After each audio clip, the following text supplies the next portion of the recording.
Howdy, this is the Geo Scholar. In a moment, I'm going to have the last Grown Up in the Woods on here. Just going to send a link, make sure last Grown Up in the Woods gets to come in.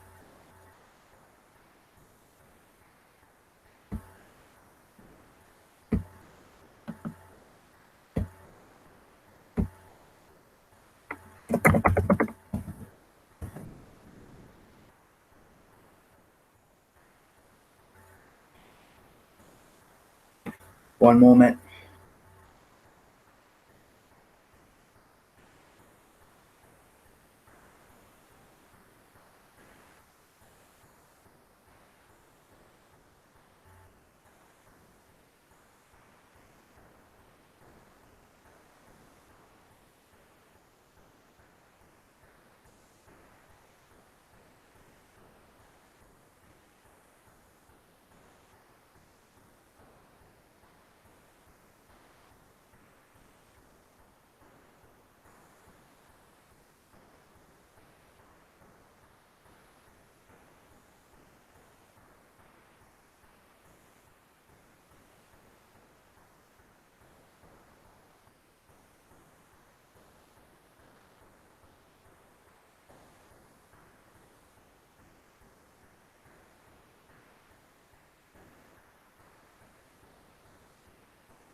I'm going to send an invite.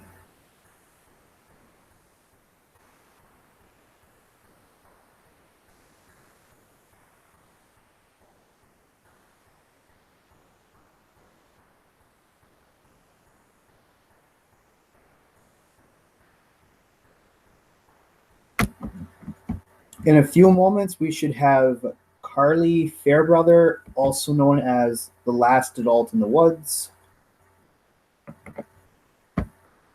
going through a bit of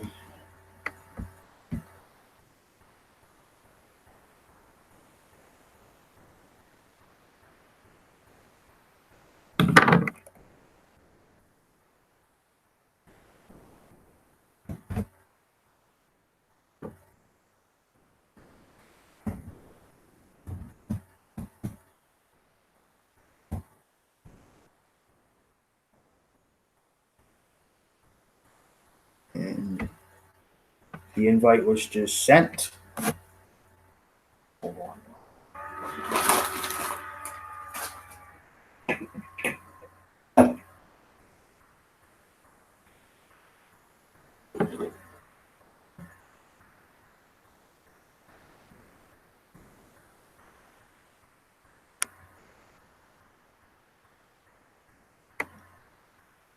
We've got 2 viewers here.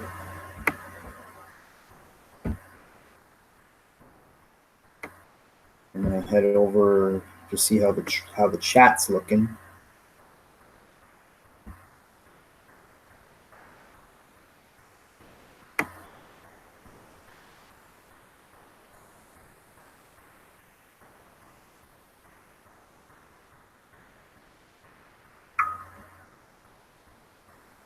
Oh, you were just frozen on your end. Okay, got it. Okay.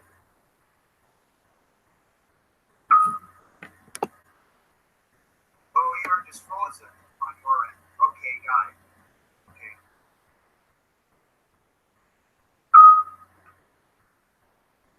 Oh, you were just frozen on your end. Okay, got it.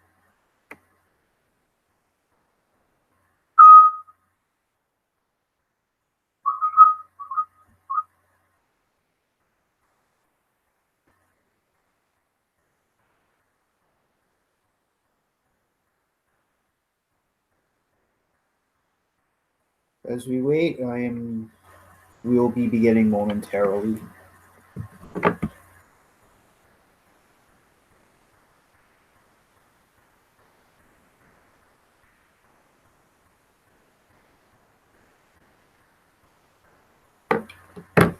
To let you know a little bit about who I am a geoscholar, and the person that is being invited onto this channel, onto the stream right now, is the last grown up in the woods.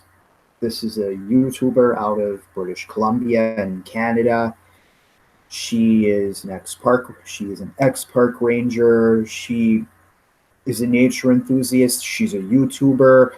Her channel is all about, being out in stuff having to deal with like nature, and there are a lot of parallels with geography and nature.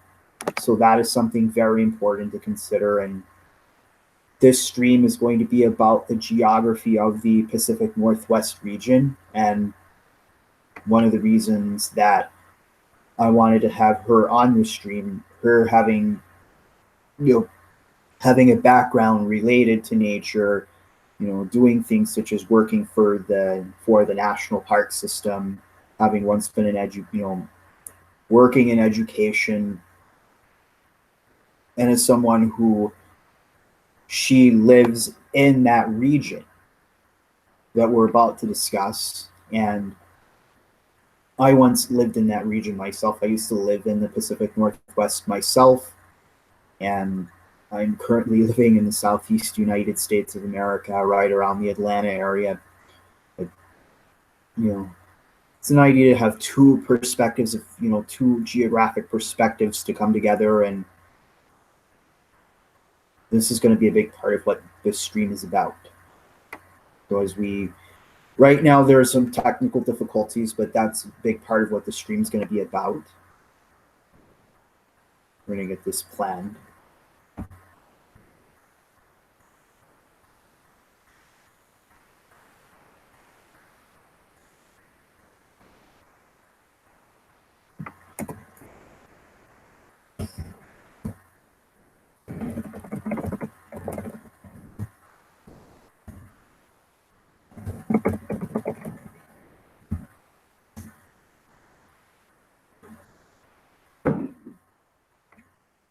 So I am going to start on the stream. I think I've got Google Earth here. I'm going to see if I can get Google Earth on this phone. Oh well, I'll just use this. Pacific Northwest. The region in question we're going to talk about is right here. Right up here. We're going to talk about this region right up here, where Oregon, Washington State, British Columbia are located. That's the region we're going to speak of at this moment. And that, before we can talk about the Pacific Northwest, we have to ask ourselves what places define the Pacific Northwest. What places are considered part of it. There are some people who would consider it, now if you're thinking of the United States definition of the Pacific Northwest, obviously you're going to be talking about the states of Washington State and Oregon, places like Seattle, Portland, Tacoma, Salem, Eugene, those areas. Now, some people would extend that to Idaho. There are some people who would think, no, let's not. Some people are going to think not to include Idaho.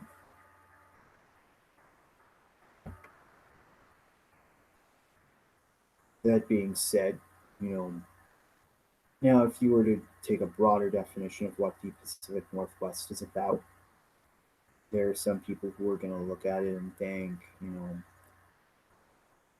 it's going to be extended to British Columbia in Canada, the Canadian province of British Columbia. In fact, I might try to see if I can get Google Earth to come up on here, because I think I deleted it.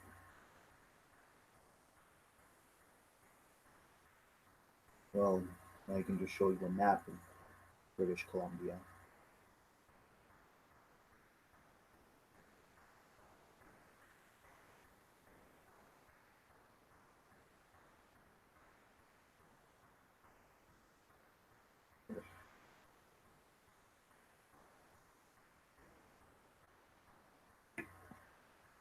Oh boy. I think it's too bright to be shown on this map. I'm going to have to just go with Google Earth. But the province of British Columbia is right there. That is where British Columbia is located.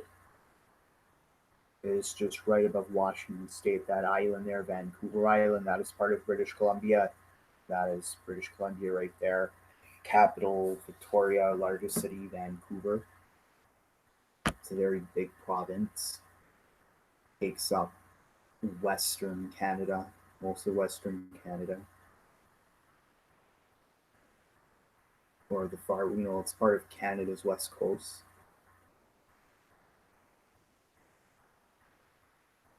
For a second.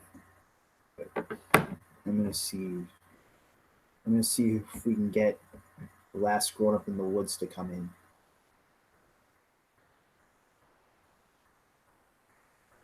Until recently, wow, you actually consider last Grown Up in the Woods, you consider the Pacific Northwest to be just an American thing? Wow. And that kind of goes to show how some people would define the geographic term Pacific Northwest. Our Northwest is the Arctic. Wow. It also depends on where you are. Obviously when you're talking about Canada, you're going to be talking about, if you're going to talk about Northwest Canada, you're going to be talking about, Yukon, particularly the Arctic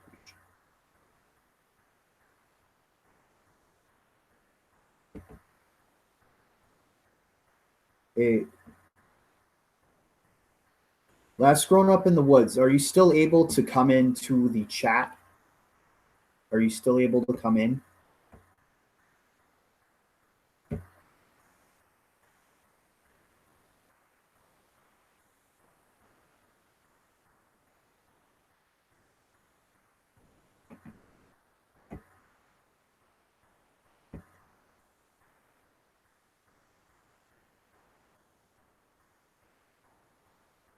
Well, actually, I'll put it in the chat. I'll put it in the chat this time.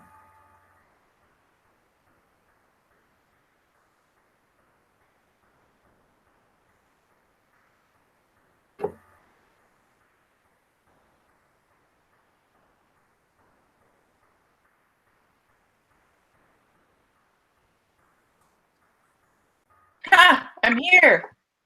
Awesome. Yeah. We made it. Thank you.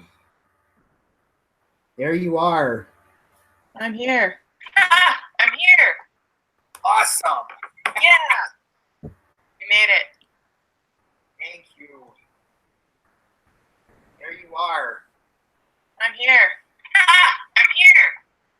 Awesome. Yeah. Do you know how to stop that feedback that I'm hearing? I think I'm going to have to close out of the...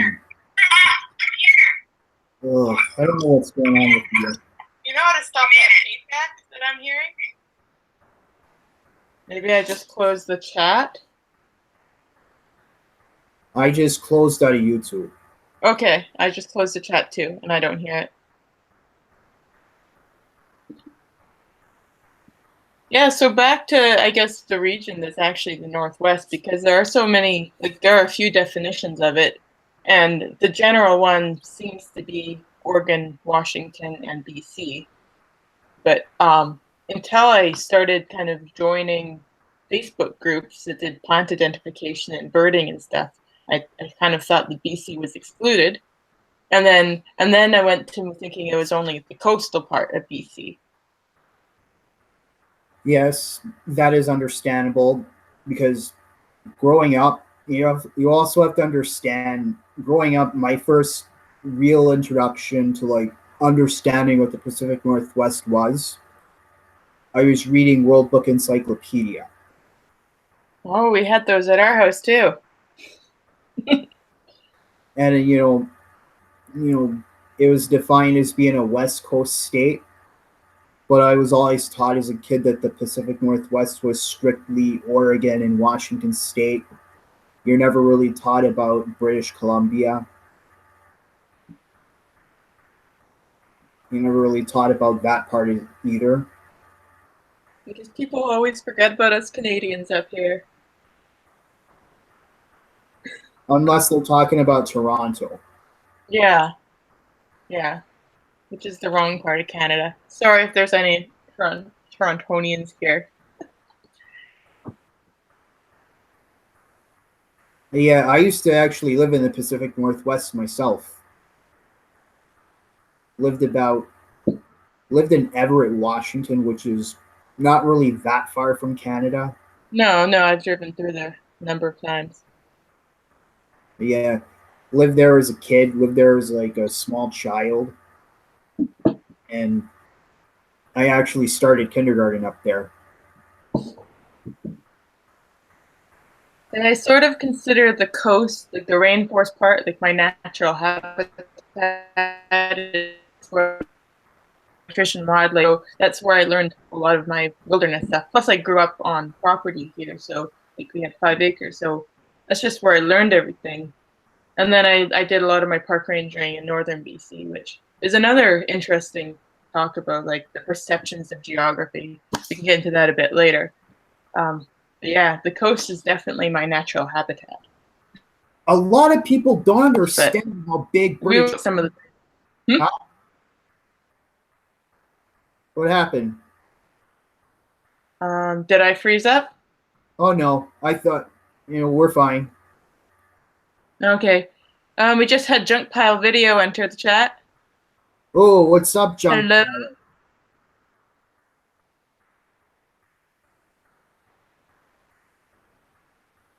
Yeah, so it's interesting because you were wanting to do like chat about some of the diversity in the Pacific Northwest, and so it's very much not just the coast, as we've sort of been talking about online a little bit. Of course, it's not just the coast. And I think even people living on the coast, like you talk to anyone in the Lower Mainland, that's what we call the coast around here. Is we just like to them, British Columbia is like the Lower Mainland, which is like 5% of the province, and then the interior, which is northern BC and the Kootenays, and the interior BC is like our deserts, our boreal forest, our Rockies, and everything in between, right? And then Places like north. Keep going. And then northern BC starts like 1/3 of the province. Hold on. So I've got a giant atlas. So Prince George, where most people consider northern BC, you can see it's not even halfway up the province. So it takes about a day to drive here, and then another long day to drive up here. Typically, will take most people 2 days. So there's all of this that people don't even like consider. Like they just forget about, and when they're considering BC, and they just like people all over Canada think BC, and we have mountains and rainforest, and it's warm all the time. A lot of people underestimate how big British Columbia really is. Yeah, it takes 2 days of long driving to drive to the Yukon border from here.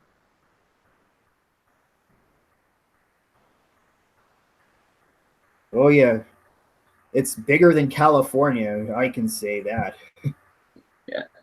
So it's actually sort of funny to add all of that to the Pacific Northwest, because up north we have this boreal forest with no access to the Pacific because Alaska comes down, and it's very much like the rest of Canada. Like the boreal forest there resembles a lot of the rest of Canada, just with more mountains. Oh yeah, not to mention quite cold, colder than other parts of Canada. And then we even have a section on the other side of the Rockies that is part of the Great Plains. That's true as well. A lot of people don't consider the Pacific Northwest having prairie regions. Mm-hmm. Like in Washington State, that state has its own version of the prairies called the Palouse. Yeah. And a lot of people, Palouse, when you think of Palestrine or you think of, fields, a lot of people don't think of like certain parts of the Pacific Northwest being able to look like the Great Plains. but in fact, you actually have that. You think about this, like, I can describe the state of Washington in these terms. You start on the far west, you've got the Olympic Mountains, and you've got the coast, like the Pacific coast, and then you cross those Olympic Mountains, you got Puget Sound, which, obviously, Seattle, Tacoma, Everett, Olympia, those areas, and then this is the demarcation line, the Cascade Mountains. You cross those Cascade Mountains, you're in a different world. Yeah, it's dry, it's semi-arid, and at least on the BC part, you cross the Cascade and it just instantly gets dry. You have regions that are grassland and considered by some official desert. They call it the pocket desert in our area. Just a little dot of desert, which if I were to go talk to somebody and mention desert and Canada in the same sentence together, much less talk about Canada having any desert, some people would sit there and just have that WTF moment. Yeah, or desert in BC nonetheless, because that's the rainforest region. Oh yeah, because it's Autosoyus, and I'm sure that would continue, like that's on the southern edge of our border, like the border's right there, so that would be included, and that Washington would be part of that. Oh, Kay from Happy Trails has been to Southern Oregon and Crater Lake. We can talk about that. I've never been to Crater Lake, but how does that fit into the scheme of the geography puzzle of the Northwest? Crater Lake is a very, very deep lake. It's basically formed out of a caldera. And this is one of the features of the Pacific Northwest that should really be paid attention to all the time: volcanoes. Because basically that's how Crater Lake was formed, out of a volcano. It's very deep blue lake.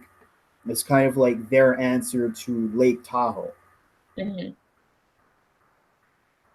And when you really think about how certain landforms are produced, you think about, a lot of people don't think about volcanic land. Well, actually, there is one case where you would think about volcanic landforms, Mount St. Helens.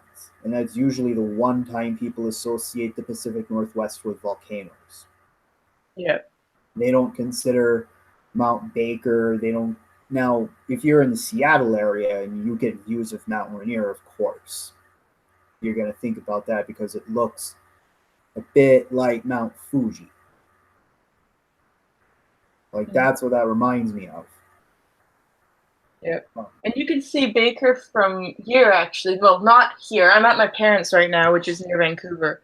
And anytime the views open up, you can see Baker from here, and it's far away, but it's so big that it dominates the landscape. But we've got too many trees here. Otherwise, I'd pick the computer up and show it off. Happy Trails Hiking says that she is from the Midwest. That area has its own.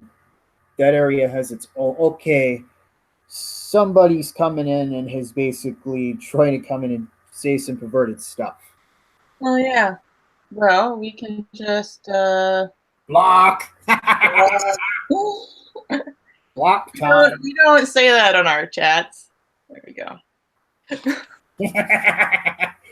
Sorry, buddy, but if you're going to come in and say that kind of stuff, we're talking geography here.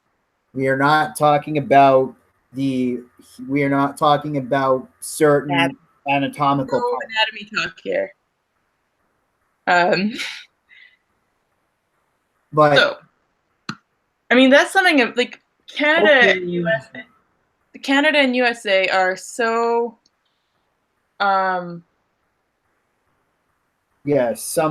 apparently Suror Masmi is trying to bring. Okay. Canada and US are so big, Like our geography is just so diverse, just going across north to west, north to south, east to west. Like there's so much in between our two countries. It's absolutely incredible. Not to mention that, like the United States itself, you between Alaska and Hawaii, you've got so many ecosystems and so much interesting geography covered. And then You could go from palm. You can go to Hawaii. You can go from palm trees to snow on the same island. mm-hmm. And a lot of people don't think of snow and Hawaii in the same sentence, and yet there have been instances on like the tops of like the highest mountains in Hawaii. You know, you can get snow. Yeah. Yeah, and Hawaii is just a cool place. Not Pacific Northwest. Um, let's see.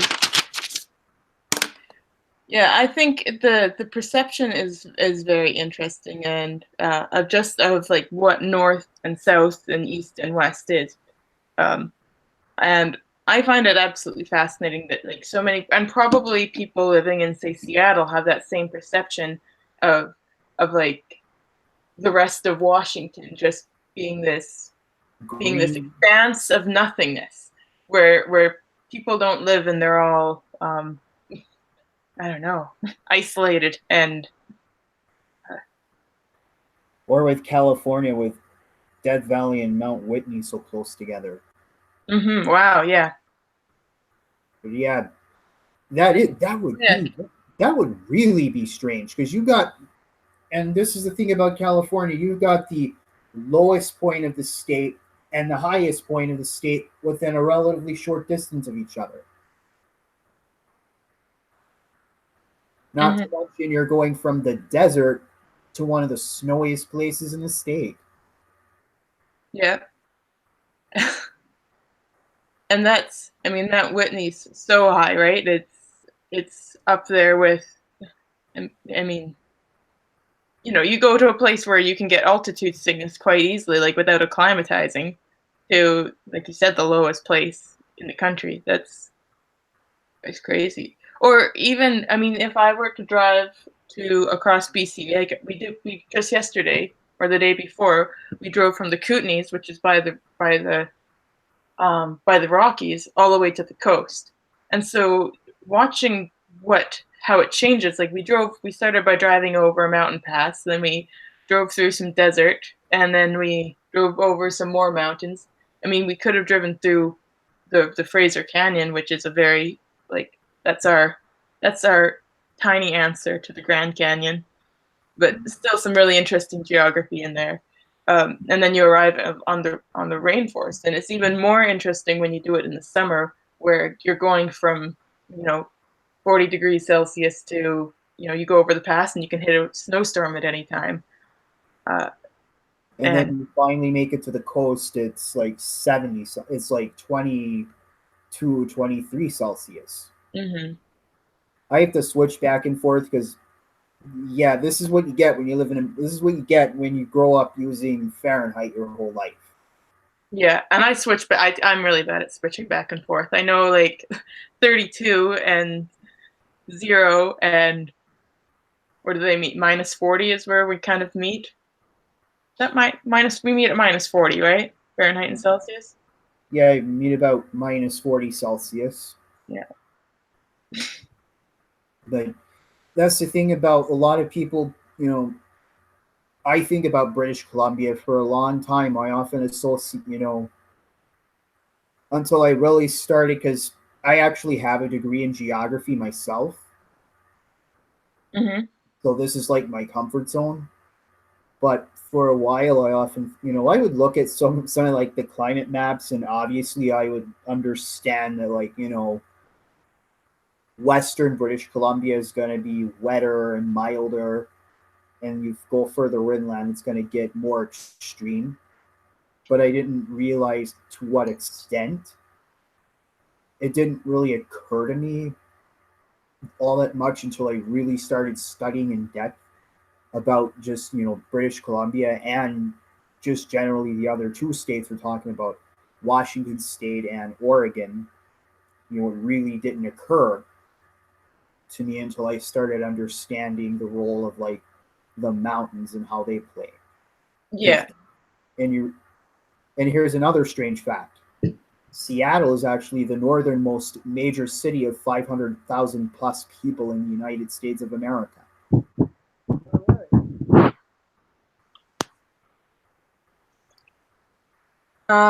Kay has left. I don't know. She might already be gone. So happy trails if you're still there. Goodbye and thanks for stopping by. Yeah. I actually brought another map along. Just this is like, I think the biogeoclimatic zones of BC. I don't know if like Washington or Oregon has something similar, but I think it's such an amazing way to show how the climate, geography, the ocean all plays into like a very diverse set of ecosystems. And so there are 14 of them, I believe, and it's probably hard to see, but you can see how they're kind of spread east to west along the, like, there's a north to south. They kind of match up. I don't know what I'm trying to say, but you can see there's a pattern to them. There's a green. There's that coastal western hemlock along the side. They get that big ocean influence, super wet, and then you have the mountains, which is a lot of alpine tundra, and then of course the drops all of its rain, so you have the interior. At the bottom, it becomes really dry. Up here, this translates into being cold.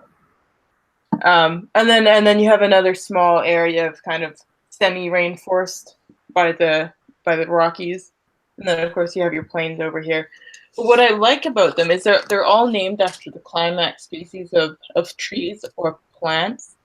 So a climax species, for those watching, is like the mature forest and what trees dominate in the mature forest. So like in the interior, you see a lot of lodgepole pine. There's nothing named after the lodgepole pine because when a forest matures, or say you're in the Kamloops area up in the mountains a little bit, like if the forest matured, then it would either become interior Douglas fir or ponderosa pine, and so that's the two biogeoclimatic zones in that area.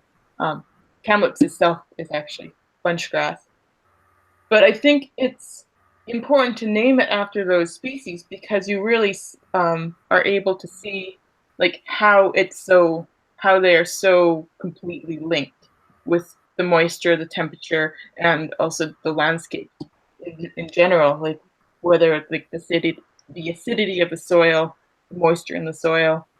I mean, they're also completely linked. So this is one of my favorite models of BC to show it. And foresters use it a lot. It's kind of well known amongst people who study nature stuff in BC. You also get to see a lot of, you see a very big link with biogeography there. You get to see sort of that distribution of where certain trees are. Mm-hmm. Yeah. And I mean, I'm a plant nerd. I did some geography, mostly human geography actually, but I'm very interested in the plants and the animals, but you can't really separate them. Just like you can't separate, the human, where people live and where they populate, and a lot of the history of this area. You can't separate that from the geography either. And you really start to see how it plays a role in the way BC is and how it's been all the way to today. You start to see that really big link between the physical and the biogeography and the way British Columbia is today. Obviously, one big contribution to that is the concentration of population within British Columbia. You notice pretty much a lion's share of British Columbia's population is towards the far southwest corner of the province. Mm-hmm. towards Vancouver, Maple Ridge, Coquitlam, Victoria. Oh, by the way, I need to clear something else for anybody who doesn't know about this. That little island that looks like it's wedged into Washington State. That's part of British Columbia. That's Vancouver Island. Do not mix it up with the city of Vancouver. Yes, that's true. Strangely enough, the capital of British Columbia is on an island. Yeah, Victoria. Mm-hmm. And it's significantly smaller than Vancouver. But quite a nice place. I recommend visiting it. Oh, yes. I plan to go there. If nothing else, I want to watch whales while I'm there. Yeah. They call it the Garden City for a reason. Yeah, it's a beautiful city, and there's plenty of wildlife. You go from Victoria to, Vancouver Island has huge wolf population, so it's a great place for wolf spotting if you're into that. No grizzly bears, which is nice. What gets me is why that island is not more populated, considering it has a mild climate and plenty of inlets for harbors. Yeah, that's actually a good question, and I think there's um like the ferry fee. I think is one thing that people it costs you over $100 to get to the mainland with your car now. So that is a big factor. That if you ever want to leave, then you're paying a nice fee to get off the island. And a lot of it's, except for along the coastal areas, it is kind of mountainous. They're smaller mountains, but it's not the greatest places for settling in. So the inlets tend to have limited spots to spread, I think. So there's some really nice spots, but they're small. I don't know. That's just my interpretation. That's me kind of makes some throwing sense. my guts out there. Makes a little sense. I'm actually getting my video about Victoria, British Columbia, and I'm going to put that in the chat for anybody who wants to know about it. Because I actually did a YouTube video about the city. Oh, yeah. I did a video about Victoria, about it being Canada's garden city. So what I'm going to do is I'm going to put that video in the link.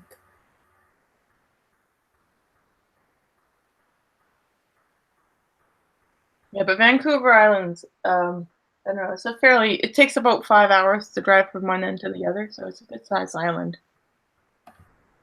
We considered living there when we were trying to think of a place to live.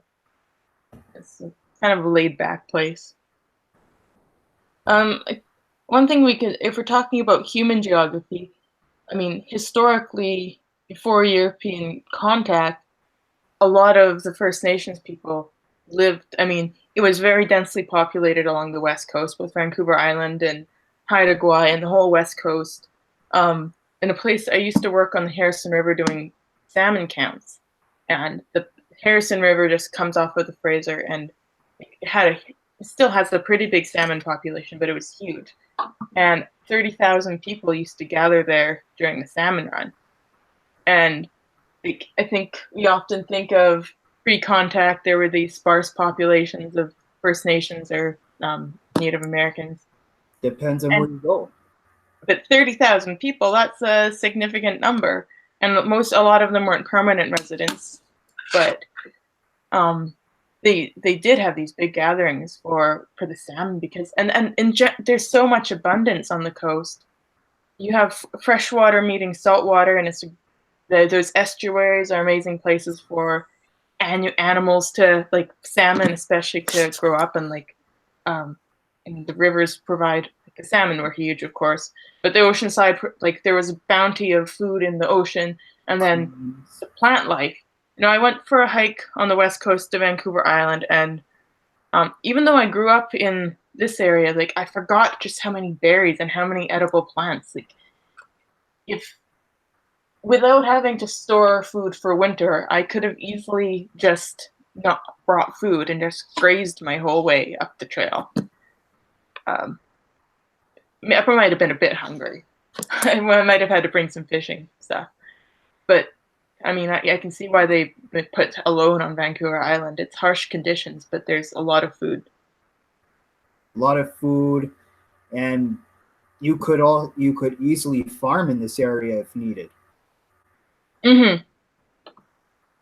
Yeah, the farming in the Fraser Valley is brilliant. It's good. It's on a delta, so there's a lot of corn and a lot of blueberries right now, and cranberries are big. But there's so much more you could farm. And not just with the abundance of food, abundance of other resources like timber, Hmm. because Vancouver, for many intents and purposes, started growing because of its timber industry. Hmm. And also its access to the Fraser, which actually the reason BC became a province and joined Canada was the British decided they better get moving before it got annexed by the US because there was a gold rush. So Vancouver and I guess New Westminster originally was the gateway to the rest of BC. So like I think the settlements first came to BC because of timber and the otter fur trade was a big one, and they were running out of beavers in the east. But then they kind of stayed and made it an actual province because of the gold rush, which is another huge part of geography. The rivers are the highways historic. River, rivers are a big part of it. British Columbia is proof of that. The state of Oregon, that's one place I haven't touched on. The state of Oregon's living proof of that, because if you look at the state of Oregon, most of Oregon's population is concentrated along the Willamette River Valley, going from Eugene, Salem, Corvallis, going all the way up to the state's largest city, Portland. You look at Portland, you're on the confluence of two rivers, the Columbia River and the Willamette River. And you got that access to the ocean, and you got that access to the inland regions of Oregon via the Columbia River and the Willamette River. And it's sort of like the rivers have traditionally been the highways for human beings. Before actual roads were built, people would use the rivers to go travel to places. You look here in the United States, you've got cities like New Orleans, Minneapolis, Pittsburgh, Cincinnati, Memphis, St. Louis. So many cities that are located so far inland, but if you were able to use the river, you could get somewhat access to the ocean. Hmm. You look at Montreal being on the St. Lawrence River. Like, you look at Canada's biggest population core, it's basically the St. Lawrence Seaway. Yeah, that's all. Yeah, all of the start of Canada came along the St. Lawrence and kind of grew out of the St. Lawrence. And then you look at Canada's other big population core, it grew on the Fraser River and the Pacific. Hmm. Yeah. So rivers are, and then they provide food too, which is big.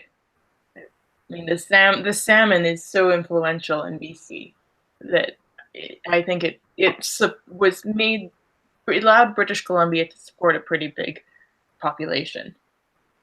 And I guess the St. Lawrence also had a lot of the people there developed agriculture there, so there was also a big population developed there already.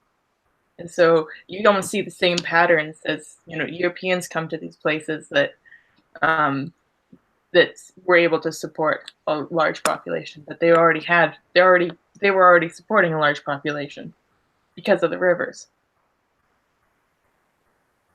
True. But it's sort of like you think about it's like a lot of people, and I wanted to get back to like how people would define the Northwest. Hmm. There are some people would go as far as to add the state of Idaho to this. And I think growing up, I always thought of Idaho as, because I've only been through Idaho one time, and I went to the northern part of that state, the Panhandle. Hmm. where Coeur d'Alene, Hayden Lake, Ruby Ridge, that area. And And if you back to my giant map, mhm. one thing about including BC and all of BC in the Pacific Northwest is that, like, not far from where I live actually is Idaho, and you can't see it that well, but the little bit of Idaho is right here. So really, you even got some of Montana lining up with BC. BC just goes all the way to the Rockies. BC is So, big.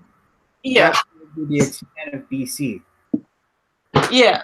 So, I mean, I think there's even some definitions that would say anything west of the Rockies and north of, I don't know, California would be Pacific Northwest. But here's the strange part: Idaho isn't really anywhere near the ocean. Yeah, that's very true. And which makes it even more ironic because you can get you. It is possible to have access to the ocean from Idaho, because specifically the city of Lewiston, because the Or by city the river? on the Columbia River. Yeah. Yep. I mean, and anything west of the Rockies would flow into the Pacific. So there's its tie to the Pacific right there. Albeit it's small. It's a small access, but it's there. Yeah. And I suppose if we go to that definition, the northern BC, a big chunk of that flows into, well, a small chunk of that flows into the Arctic, because the Peace and the Liard rivers, which is a lot of the northeastern chunk, flow into the Arctic. So you can catch Arctic grayling in that part of BC, which is fun if you're a fisher person. Which would further expound upon the geographic diversity of the Northwest and of British Columbia in particular. You can go from catching salmon down in southwest British Columbia, and then you can catch Arctic grayling up in the far north. You got prairies on the far northeast. You got little mountain valleys and little semi-arid regions. A lot of people don't know this about British Columbia. You can actually get wine production out of that area. Yeah. Particularly the inland regions towards like Penticton, Vernon, Kamloops, Kelowna. Yeah, it's definitely a good wine country. And I don't know how much it makes it into the international market, but if you go into a liquor store in Canada, you're going to see about half of the wine is BC. Not to mention a lot of peaches grow in that region. Mm-hmm. And I mentioned peaches because where I live in the state of Georgia, you do have like peaches. People do grow peaches here, but it would, I think one thing about the Pacific Northwest, there's a lot of things people don't know. There's a lot of people don't understand the region itself. And in order to understand the region, you must understand its geography. You must understand that in order to really get a great understanding of the Northwest, you have to venture outside of Vancouver. You have to venture outside of Seattle. You have to venture outside of Portland. You have to venture away from not just venture away from the cities, but actually look at the entirety of the region. Mm-hmm. Across the mountain range.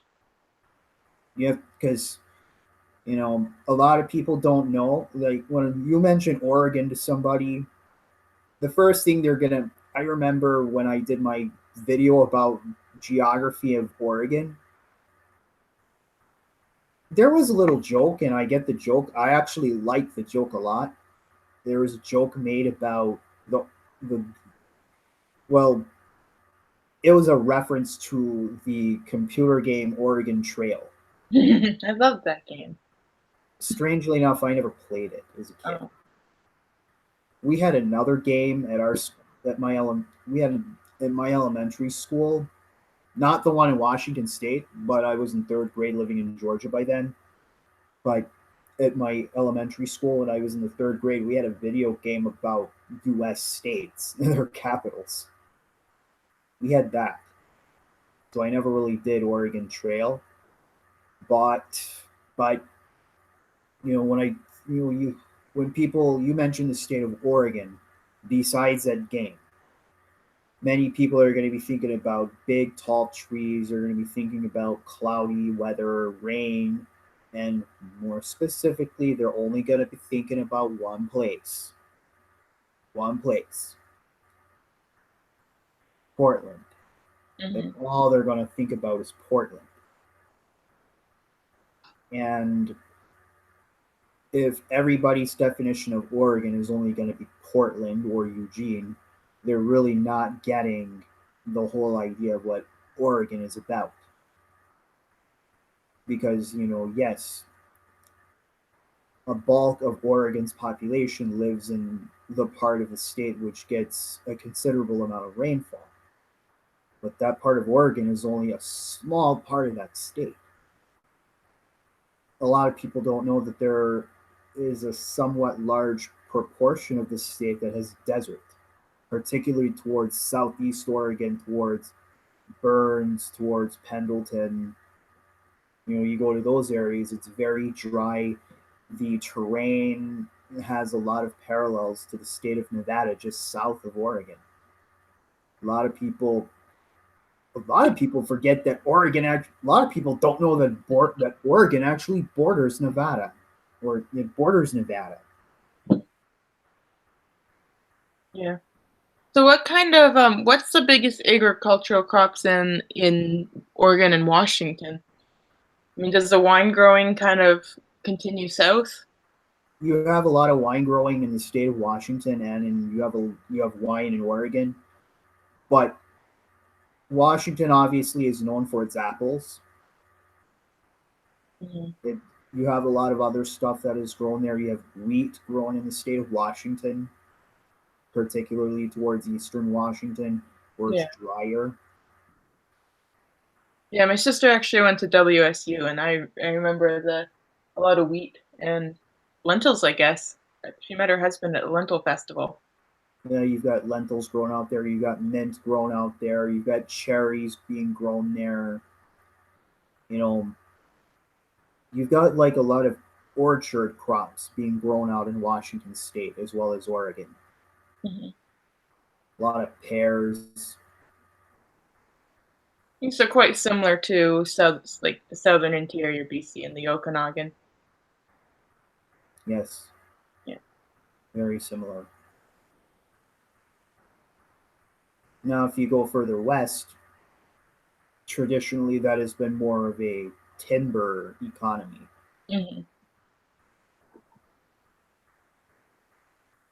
Yes, it is interesting that with Washington, you don't have to go wheat. You have a bit of wheat up north, but you don't. There's no wheat in southern BC. But you only go a little bit further south, and then all of a sudden you're into wheat country. And often I imagine it as similar climates going north and south, but they don't change as abruptly when you go from north to south.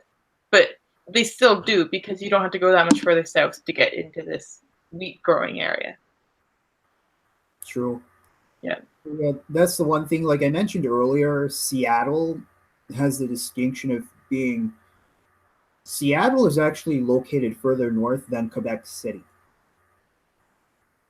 Oh yeah, so it is. I've got a map.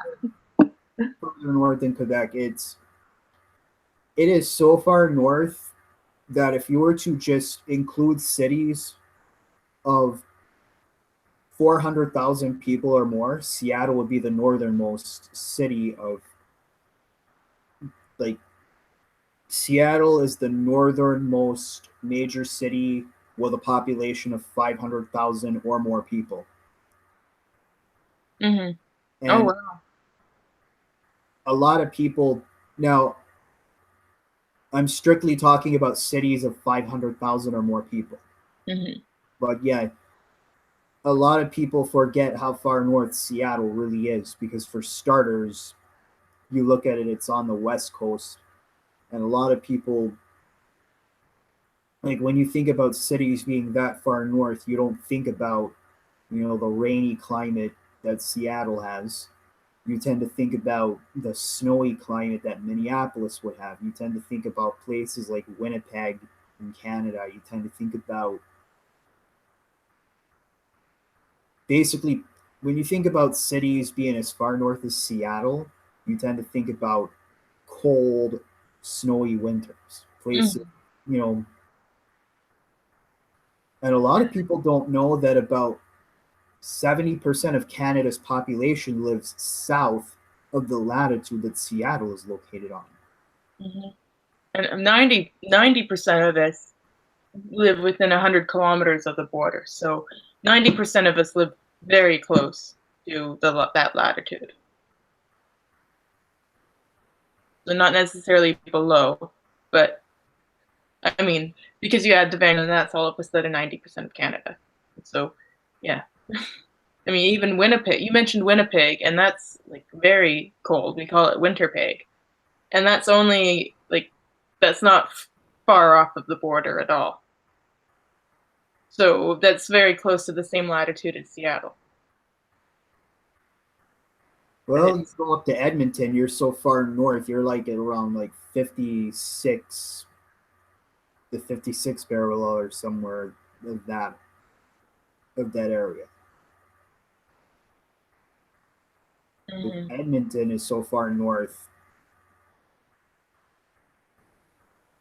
and for that being a huge city, a lot of people don't think of big cities existing that far north. Mhm. But in fact, there are cities in Europe that are that far north. Yeah, even like Aberdeen and Glasgow and Scotland are just about that far north, and they have similar climates to Vancouver and Seattle. Well, with Vancouver and Seattle, you can thank the Alaska current and the California current, because that oceanic influence, not to mention the Cascade Mountains blocking a lot of that cold air coming in from the Arctic, that keeps cities like Vancouver and Seattle from getting extremely cold. Yeah. The ocean also keeps those cities from getting extremely hot in the summer. Mhm. Same with Aberdeen, Scotland, and Glasgow, Scotland. You are heavily influenced by the Gulf Stream / North Atlantic drift. And so, for that reason, Scotland and the British Isles are kept relatively mild for their latitude. Yeah. What's spider? Spider. You flip your camera up, and I think I saw something up there. Oh, uh, light shade. Ah, Yeah, I'm at my childhood desk and there's a map on it, so I was lifting up the computer to look at the British Isles. awesome. It's convenient to have a map in front of me on the desk. I Yeah, was gonna. I'm in my childhood bedroom right now. So I keep thinking of a cell. I think of a celadon vase when I look at that wall, oh because of the color, because of the seafoam color, no that really like almost like very pale green color. yeah. Growing up, I had a rainforest mural on one wall. I was completely in love with the tropical rainforest, so I painted. It's gone now, but I painted a mural on one wall, and then the rest of it was kind of this color. But a lot of the rainforest theme is gone. The color actually goes good with the theme of geography, and it actually kind of complements that globe behind you. Yeah, nice old globe. It's got the USSR on it. I love looking. That's another fun thing to look at is looking at old maps and just all the political boundary changes. Oh yes. But you have one. Oh, what country did you do the changing? Was it Poland that you did the changing geography of some country? That was you, right? I'm trying I to think think. it's on the front page of your channel, actually. So I'm just going to look it up. Because I did actually do a.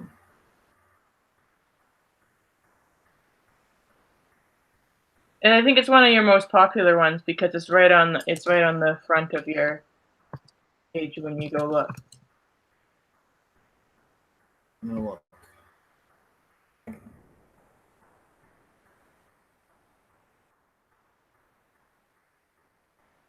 Yeah, Poland's border and territorial changes. oh yeah, Poland. That's like the most popular one I had. Yeah. And strangely enough, it's the one where I don't do any talking. Apparently, a lot of people don't want to hear me talk. It's oh, I can't yeah, it's interesting what videos become popular. Some of my most popular ones are like not the ones I'm the most proud of. I'm a little bit like, oh, that's a little bit embarrassing. Popular ones are like. Oh, sorry, you're gonna hear an echo for a second. I'm going to post the. I'm a little bit like, oh, that's a little bit embarrassing. Okay. I had to cut that thing. I had to X out of one of the things because it started that echo again. Oh, yeah, I just turned the volume down on that. But until then, I had the chat going on my phone. No one's chatted for a while though. We had 6 viewers at one point. That's the most we had seen for this video. Oh. Well, that's nice. I try to direct some people from my channel, but I don't know how well that went. But I tried going on Twitter over and over, and for some reason, oh well. yeah. But yeah, that's the thing. That's kind of the thing about the Pacific Northwest that a lot of people don't understand. Is just the sheer expanse of it. You can go from the temperate rainforests of the far west coast, and then you've got some of the valleys where you got some of the valleys where so much of the population lives, and then you go inland towards basically the Columbia Plateau, where you've got the semi-arid regions, you've got canyons, you've got just diverse array of geography there, and it sort of plays a role into how human geography is developed. I understand, here in the United States, one of the most expensive regions in America is the Pacific Northwest. Seattle being one of the most expensive cities in America to live in. Oh, Vancouver too is ridiculous. And there is one thing that a lot of people have never, a lot of people, and this is why it is so difficult to discuss politics in general, because there are some people who are going to look at, I have a theory that some people are going to blame Seattle being so expensive on it being a liberal city. There are some people who would do that here. It's just because it's a nice place to live. But there's one of the reasons the region is so expensive is because, simply put, there's not enough room to build for the amount of people that want to come live there. Because we're talking about, now, I'm living out in the Atlanta area. Basically, you go east, west, south, or north, you don't have a lot of landforms to run into. You could just keep building and building until you reach the mountains in northwest Georgia, or you reach the ocean some 6 hours away in Savannah. Mm-hmm. So it's basically you can build forever in certain parts. Whereas if you were to go to Seattle, or if you were to go to Portland or Vancouver, you have the you have the water to your west. That's going to stop something right there. Unless you plan on building a bunch of artificial islands, in which I don't think that's a good idea at this point. Yeah. And Or then mountains and then rugged shoreline. Like we have limited, you pretty much have to build on a delta. and so you've got basically a metropolitan area of about 2.5 million people on a very small piece of land. Mm-hmm. You know, basically everywhere from Vancouver to Abbotsford to Coquitlam, Maple Ridge, basically those areas. Same goes for Victoria. Not a whole lot of room, mountains, water, rugged shoreline. Seattle, you've got the combination of, the mountains and Puget Sound. Not to mention, you also got a lot of national forest. And there's a good reason for having a lot of national forests. You're trying to have protected areas. Mm-hmm. Because a lot of people don't understand, if you deplete certain resources, that's going to cause a lot of problems, not just for the animals, not just for the organisms in those rainforests, but for humans. Mm-hmm. I'm just looking at the time here, and my family is doing a turkey dinner tonight, and because my sister and I were both out of town, so I should probably get going soon. Mm-hmm. Yeah, but it's been great talking some geography. I'm impressed with your knowledge of BC. Well, geography has always been a specialty of mine, so Yep, you're a geo nerd and I'm a nature nerd. I figured combine those forces and make a great chat like this. Super nerd. Super nerd. We I should mean, have more. We should have more of these chats soon. yeah. I'd like to get into more detail about the region, because Mhm. right now we just discussed like a big cross section of the region. I'm thinking about discussing specific areas in a future stream, like Vancouver, Victoria, Seattle, Portland. Yeah. Yeah, it could be a good idea. Okay. Yeah, it was only planned to be about an hour anyway, so. Oh yeah, found it over. It took me a while to get on though, so And that was just for technical difficulties. So yeah. Um yeah, so it's great chatting. We should it do it was again. And good. the third, I think we're both one of the people watching, but we have a third still watching. Yeah. Goodbye to you. Goodbye. For anybody that wants to check out the last Grown Up in the Woods, she has her link in the description box. Anybody that wants to check out my channel, well, actually, if you're watching, you're already on it. But be sure to check out the last Grown Up in the Woods. She has a lot. She has some stuff about nature. Want to learn more about geography? You should also check out my channel as well.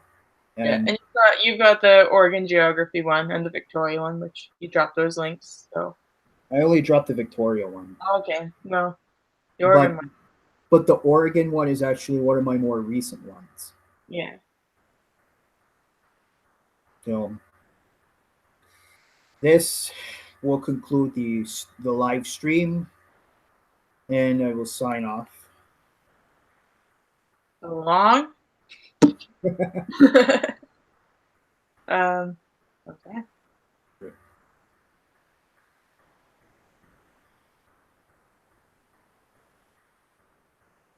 Now I'm gonna stop the broadcast in about 3 seconds. Okay. 3, 2, Two.